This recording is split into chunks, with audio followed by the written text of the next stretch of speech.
E aí, pessoal, tudo bem? Vocês lembram de uma personagem famosa do centro de Manaus chamada Gaivota? Pois é, vocês pediram muito e agora eu vou contar o que eu consegui pesquisar sobre ela. Sou Marcos Pessoa e nesse vídeo vou contar pra vocês tudo que consegui apurar sobre a famosa Gaivota que andava com uma matilha e morava em uma barraca improvisada na Avenida Getúlio Vargas.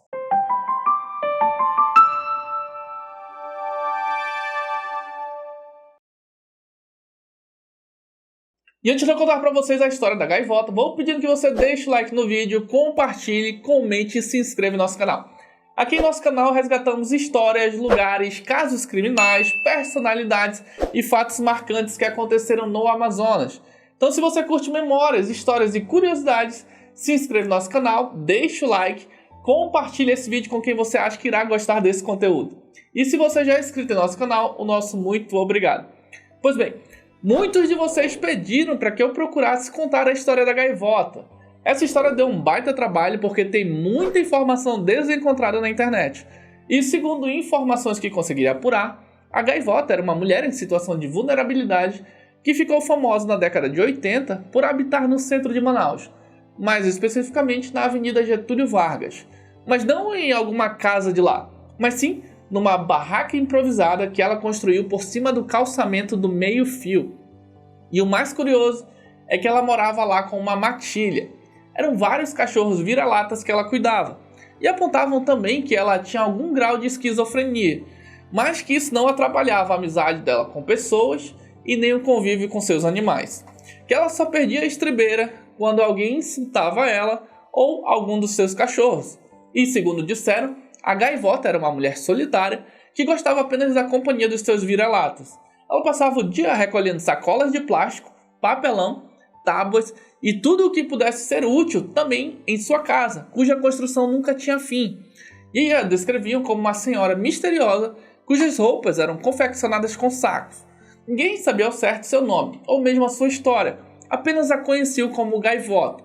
Algumas pessoas diziam que antes dela ir para a Avenida Getúlio Vargas, ela morava em uma casa palafita construída no Igarapé.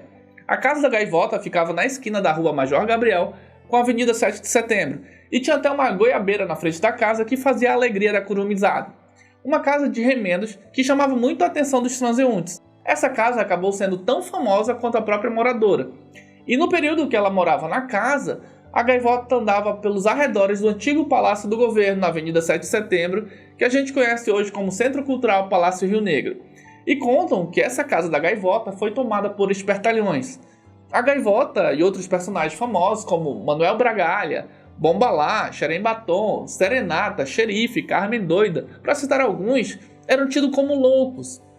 Eles pareciam também no fato de colecionarem tralhas e de viverem em seus mundos. Geralmente eles carregavam também profundas desilusões, mas existem coisas que são difíceis de realmente sabermos ao fato, pois tentar contar a história desses personagens dá muito trabalho, uma vez que cada um fala uma coisa, e uns concordam, outros discordam, e a informação de tantas vezes repetidas acaba cristalizando na mente coletiva.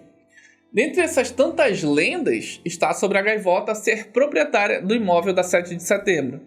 Alguns sustentam que o proprietário era um senhor louquinho, até porque a matilha da Gaivota não caberia lá, e ela sempre estava com seus cachorros. Outros apontam que isso tudo é verdadeiro, pois teriam sido vizinhos, e que a Gaivota não era de fato a dona da casa, mas que ela chegou a morar lá sim, com um humilde senhor de rua, o que faz todo sentido também. E a breve descrição dela é que a Gaivota, antes de parar na rua, teria sido professora. Ela teria ficado muito abalada após a sua filha ter sido assassinada e acabou enlouquecendo. Todos são unânimes em descrevê-la, que era bem magrinha, que não tinha traços finos, como alguns tentavam dizer, e estava acabada pela miséria. Mas seus cães eram bem nutridos, bem cuidados. E que depois que ela passou a morar na Avenida Getúlio Vargas, ela teve alguns atritos com o pessoal que batia ponto lá. E que certa vez ela acabou sendo espancada e talvez disso tenha morrido, pois depois desse evento ela praticamente sumiu do mapa. Mas eu não consegui comprovar essa informação. A pessoa que contou isso disse que a conhecia das ruas e que esses detalhes lhe foram contados por uma professora que foi vizinha da Gaivota, quando ela ainda gozava de boa saúde mental. Então, se vocês tiverem como confirmar essa informação, ou tiverem mais informações para somar com esse conteúdo, o comentário de vocês é de extrema importância. E até chegaram a comentar que a Gaivota teria sido levada para o Centro Psiquiátrico Eduardo Ribeiro. Ou seja, são vários fragmentos de memórias coletivas que tento unir para trazer um conteúdo aqui para vocês único. E apesar da fama da gaivota, existem poucas referências visuais dela. Ainda estamos em busca de mais informações, mas queria abrir logo esse conteúdo com vocês enquanto a gente busca mais informações. E nessa busca, eu acabei encontrando uma notícia no Jornal do Comércio de 1988 que fala um pouco sobre ela e a sua relação com a cidade e com o meio ambiente. A matéria fala: Deus salve a gaivota e nos livre. Nele, o autor Aldísio Figueiras escreve uma crônica que mistura crítica social com lirismo. O autor fala da transformação de Manaus, uma cidade que cresceu de costas para o rio e acabou esquecendo a sua própria essência, sufocada pelo progresso desordenado, pela poluição, pela política e pela perda da memória coletiva. A gaivota é a figura central do texto. Ela simboliza uma mulher marginalizada, uma pessoa invisível, abandonada à própria sorte, vivendo à beira da loucura e da miséria. E o autor então dá um tom poético, mas também denuncia a indiferença da cidade diante da dor humana. A gaivota acaba sendo apresentada como alguém que precisa da brisa, da água e até do cheiro do peixe para sobreviver. Elementos que a cidade moderna roubou dela. Nessa crítica, muito profunda por sinal, o Aldísio mostra que a gaivota representa todos os esquecidos pela sociedade, vítimas de um sistema que prioriza o progresso material e a política, mas ignora a dignidade das pessoas. E ao final, o autor traz ali uma prece, que Deus salve as gaivotas da vida, ou seja, todos aqueles que sofrem e resistem silenciosamente. Essa crônica eu vou colocar lá no nosso site, então se você quiser ler depois, pode acessar no amazoniaserassim.com.br que vai ter lá. Eu achei essa crítica bem profunda e me permitiu entender um pouco mais sobre a gaivota.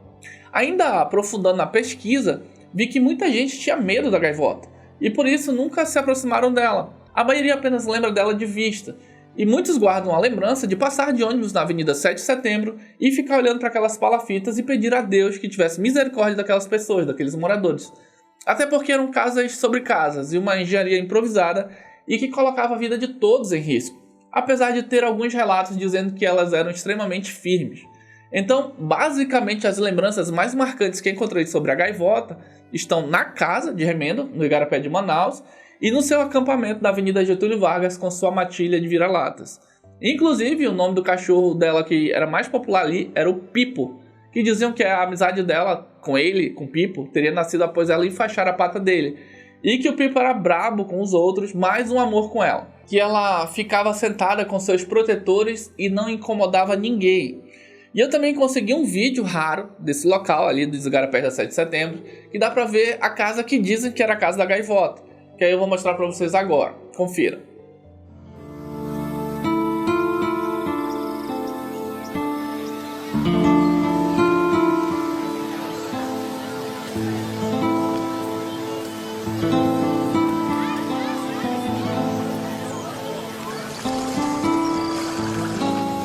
Lá vive o povo mais culto da terra, mais culto do Brasil. Se a gente pusesse essa população cabocla.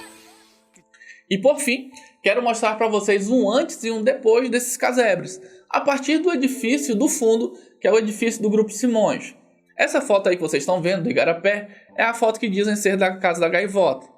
E esse é o local atualmente. A Casa da Gaivota seria onde hoje está essa pequena praça aí, como vocês podem ver. Bom, e por fim, o que eu encontrei também, e que vai ajudar a confundir tudo, foi um relato que falava que essa casinha da foto era sim da gaivota, e que ela adoeceu no final da década de 80 e depois desapareceu, ficando apenas a casinha. E logo após isso, um homem que também tinha esquizofrenia e vivia na rua, também construiu uma palafita no mesmo Igarapé, que ficava mais próximo da Major Gabriel.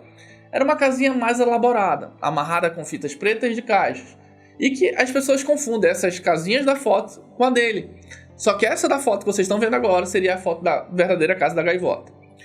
Independente da casinha do Igarapé ou da casinha da Getúlio Vargas, é triste saber que uma senhora com problemas mentais morava sozinha nesta situação.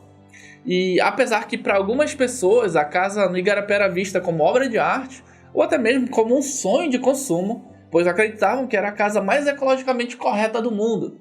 O pensamento dessa galera é que às vezes a gente diz: ah, coitadinho desse que mora ali, mas que talvez quem morasse lá fosse um sábio que optou por morar assim, e talvez fosse mais feliz de quem mora do que mesmo numa mansão, por exemplo. Eu, particularmente, não compro essa ideia. Bom, e se você é do time que acredita que a gaivota tinha só uma casa que ficava na Getúlio Vargas, ou se você é daqueles que tem certeza que ela tinha uma casa no Igarapé, coloca aí nos comentários, como eu disse pra vocês, a participação de vocês é fundamental. E esse foi o vídeo, espero que você tenha gostado dele e que ele tenha sido útil. E se você gostou desse vídeo e achou que ele foi útil, deixa o like, comenta aí o que você achou disso tudo, se inscreva no nosso canal. E quando se inscrever, não esqueça de ativar a campanha, porque assim que a gente lançar o próximo vídeo, você estará notificado. Valeu!